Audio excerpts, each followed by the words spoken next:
Бисмиллахир-рахманир-рахим. Ассаламу алейкум, урматтуу мусулман бир туугандар. Барыңыздарга Аллахтын саламы, тынчтыгы, берекеси болгон болсун.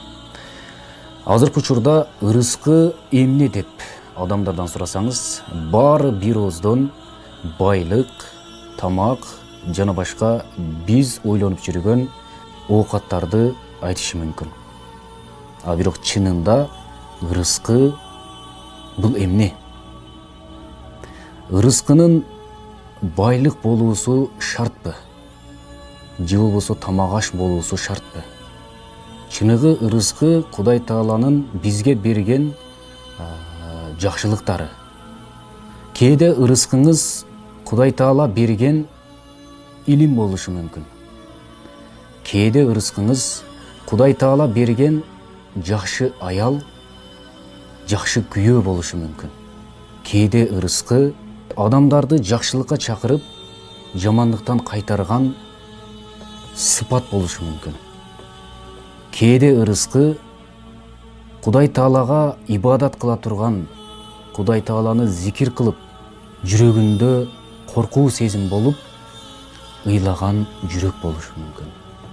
Кээде ырыскы канткенде адамдар жакшылыкка келип, намаз окуп, Кудай Тааланы эстеп, ата-энесин канткенде сыйлайт деп, ар дайым ойлонуп жүргөн акыл ой болушу мүмкүн.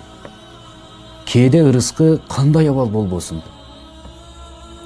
жакшылык да болсун, жамандык да болсун, ар дайым Кудай Тааланы эстеген, Кудай Тааланы зикир кылган жүрөк болушу мүмкүн.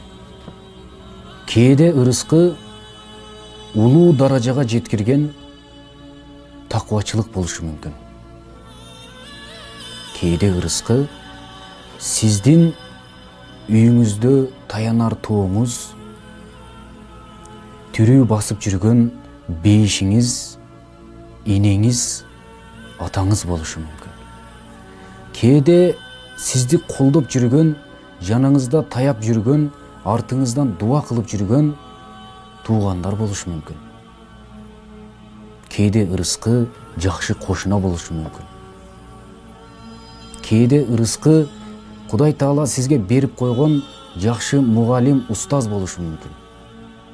Кээде ырыскы алдыга коюлган туура жана так максат болушу мүмкүн.